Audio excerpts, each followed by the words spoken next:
சொல்லக்கூடிய கிராமத்திலே இருந்து தயிர்க்கலையம் எடுத்து செல்வார்களாம். அப்படி செல்லுகின்ற பொழுது அது காவிரி கரையை கடந்து செல்ல வேண்டும், காவிரியை கடந்து செல்ல வேண்டும். அப்படி ஒரு முறை காவிரியிலே வெள்ளம் வருகின்ற பொழுது தயிர்க்கலையத்தை மேலே வைத்துக் கொண்டு அந்த அர்த்தநாரீஸ்வரரை மனதிலே நினைக்கிறார் அந்த சிஷ்ய பரம்பரை. உடனே அந்த காவிரியானது வழிவிடுகிறது. அந்த அமாவாசை திதியிலே சென்று, இன்னைக்கு ஒரு அமாவாசைங்கிறது ஒரு பெரிய விசேஷமான நாள். இந்த அமாவாசை திதியிலே அந்த தயிர்க்கலைய அபிஷேகத்தை கொண்டு போய் அந்த அர்த்தநாரீஸ்வர எம்பெருமானுக்கு மாதந்தோறும் செய்து வருகிறார்கள். இது பெரிய ஒரு அறப்பணி. இது இந்த காலங்காலமாக துண்டு தொட்டு வரக்கூடிய ஒரு பணி. இது போன்று பல சிஷ்யர்கள் செய்து வருகிறார்கள். அதே மாதிரி இந்த திருமடாலய திருப்பணிகள்லாம் சொன்னீங்க, அது இல்லாம பொதுமக்கள் எல்லாருமே வரலாம் அப்படின்னுட்டு அங்க என்ன விதமான பூஜைகள்லாம் நீங்க செஞ்சுட்டு இருக்கீங்க? பூஜைகள் அப்படின்னு சொல்லக்கூடியது சிவபூஜை, இதுதான் பிரதானம்.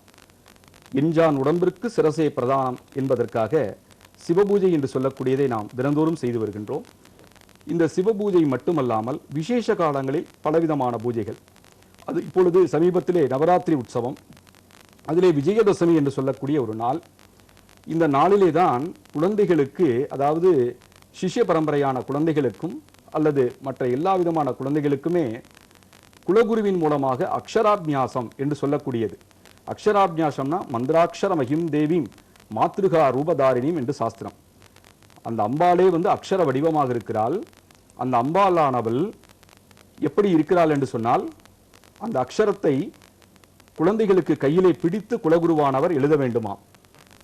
அந்த எழுதுவதற்காக விஜயதசமி திதியிலே ஒவ்வொரு குழந்தைகளும் அந்த குலகுரு இடத்திலே சென்று முதல் அக்ஷரத்தை கையிலே பிடித்து எழுதுகின்ற பொழுது அந்த குழந்தையானது சகலவிதமான கல்விகளும் மேன்மை பெறுகிறது, சகலவிதமான யோகங்களிலே நல்ல மேன்மை அடைகிறார்கள் என்பதற்காக அந்த விஜயதசமி என்று சொல்லக்கூடிய பூஜையை செய்து வருகிறோம். அது மட்டுமல்லாமல் ஐப்பசி மாதம் 26ஆம் தேதி குருமடத்தினுடைய பீடாதிபதிகளுக்கு குலகுரு பூஜை என்று செய்து வருகின்றோம். குரு பூஜை என்று சொல்லக்கூடிய விழாவிலே தான் பலவிதமான பூஜைகளை எல்லாம் நாம் செய்து வருகின்றோம். சுவாமிஜி இன்னொரு நேர அழைப்பில் இருக்காங்க. வணக்கம், ஆன்மீக நேரம். வணக்கம் சார், எங்க இருந்து பேசுறீங்க? சுவாமிஜி கிட்ட பேசுங்க. வணக்கம். சரிங்க, சொல்லுங்க.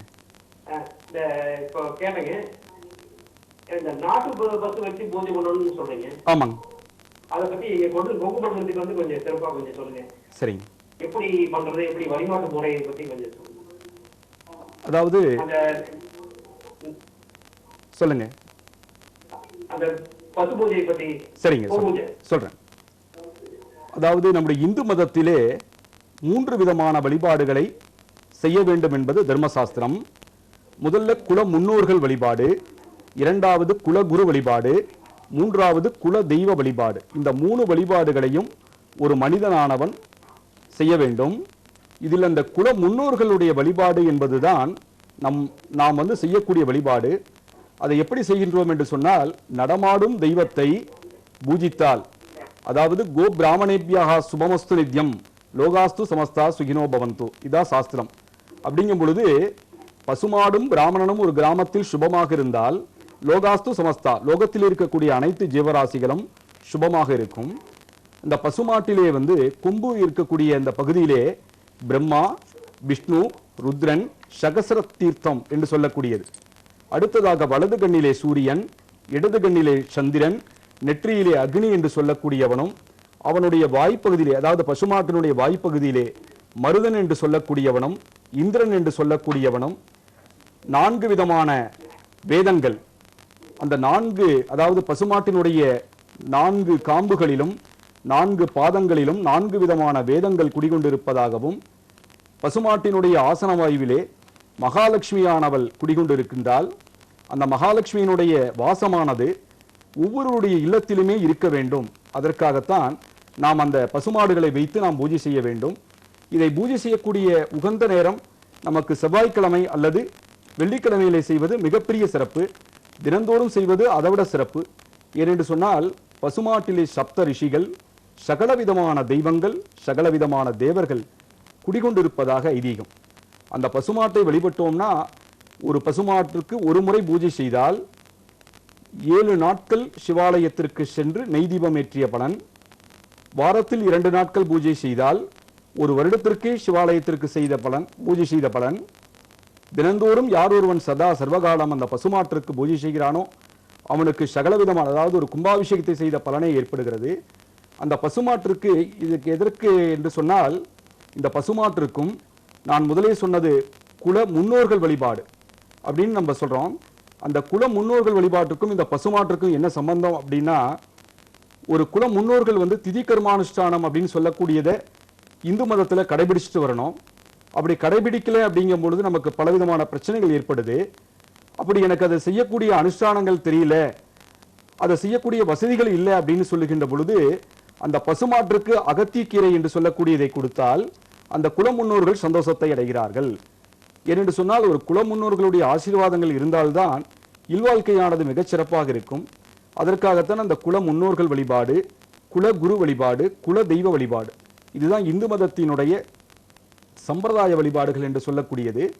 அதே போன்று தினந்தோறும் அருகம்புல் எடுத்து பசுமாட்டிற்கு உணவாக நம்ம கொடுக்குறோம். அது எப்படி கொடுக்கணும்னா, கையில இறுக்கி பிடிச்சிட்டு ஓம்னு 108 தடவை சொல்லிட்டு அந்த பசுமாட்டிற்கு கொடுத்தோம்னா நம்முடைய ஜீவாத்மாவானது ஆனந்தம் அடையுமா. அந்த ஜீவாத்மா என்பது இறைவனால் கொடுக்கப்பட்ட உயிர். ஏன்னா அந்த உயிராகப்பட்டது நம்மை விட்டு பிரிந்து விட்டால் அதை காப்பாற்றுவதற்கு அந்த சாநித்தியம் இருக்காது.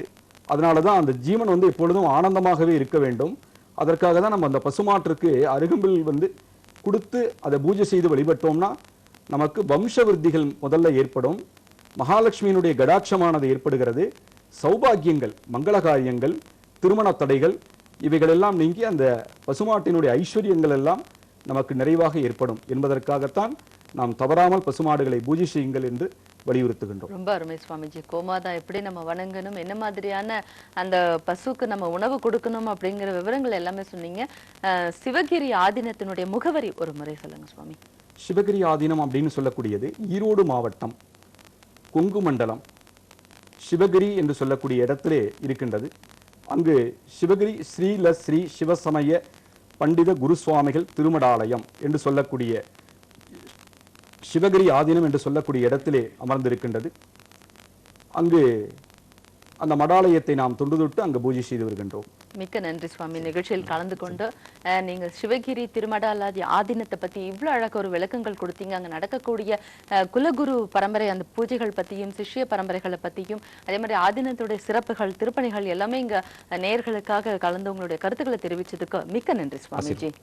அதே போன்று நம்முடைய சங்கரா டிவியினுடைய உலகத்தில் வாழக்கூடிய அனைத்து நேயர்களுக்கும், திருமடத்தினுடைய அனைத்து சிஷியர்களுக்கும், உலகத்தில் வாழக்கூடிய அனைத்து அன்பர்களுக்கும் தீபாவளி நல்வாழ்த்துக்களையும் தெரிவித்துக் கொண்டு சிவகிரி சன்னிதானத்தின் சார்பாக பூர்ண நல்லாசிகளை வழங்குகிறோம். ஆசீர்வாதம். நன்றி சுவாமிஜி. நேயர்களே, நீங்களும் சிவகிரி திருமடாலய ஆதீனத்துக்கு போனீங்க அப்படின்னாக்கா அற்புதமான பலன்களை நீங்க அறிய முடியும்.